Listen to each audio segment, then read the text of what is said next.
photo would be, which is a C. Just put a C. PSC. Primary, secondary, and conclusive. Conclusive. Yes, you have to write that in your notes. PSC. I ain't said nothing about no S. Only Frankfurter is you. Okay. Okay.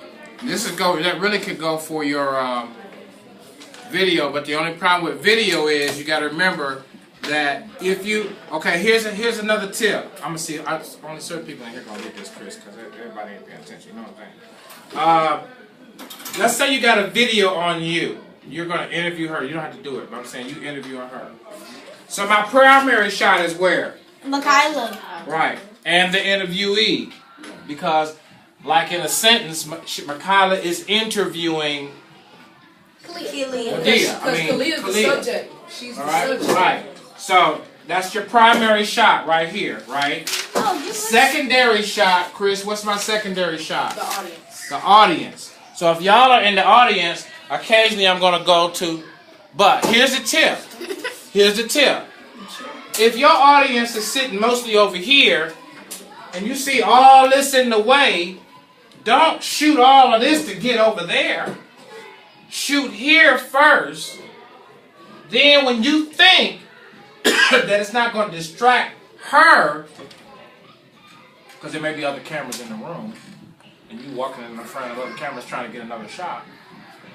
When you think it's clear, you move, come on, move, to the other part of the audience. You got to use, kids have a lot of energy, so you got to use common sense. I know how you can do it in movies. Like if you video, because I saw this one video where the kids would end up, then they would disappear. You would videotape them standing there, then you would pause it, have them move, and then play it again. And then when you actually play the whole thing, it would be like TV shows. Right. But the only difference in here is that I'm really talking about, and if you want to put that at the top, I'm talking about your cell phone or an independent camera that you may be given and say, okay, film this event. Yes.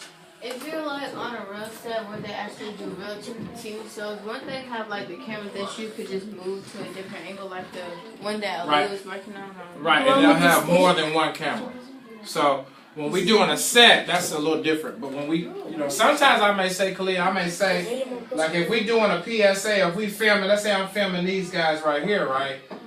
And let's say my camera lady is already doing the main camera, I may say, hey, Kalia, can you get a few video shots of us doing this PSA? And so I may hand you my phone. First thing you want to do, oh, okay, no problem. And you want to go into action as if you are with a regular camera. Because I've heard, maybe Chris might have heard the same thing, that some people take their iPhone and they shoot a whole movie with it. Mm-hmm. I've heard people shoot a whole movie. You know why? Because it's in HD. This phone shoots in HD, 1280 HD. 1080, I think. 1080, not 1280. That shoots in 1080 HD. So that means you're going to have the best shot, unless I'm shooting with an HD camera, you might have the best shot in the house. Same way with pictures. Okay, what was you going to say? Because one time I saw this man do a whole short movie with his iPhone. Yeah. And if he was doing a movie of Atlanta and all the people in the city. Mm-hmm. I think it was a couple months ago. And if you know what you're doing, once you edit it, they'll never know. All right, so now, last thing I want to cover. She's still going? Oh, my God. What is that sexy hair? Oh, my goodness. Okay, so now let's look at something else. All right, you can turn that off for a minute, or you can just film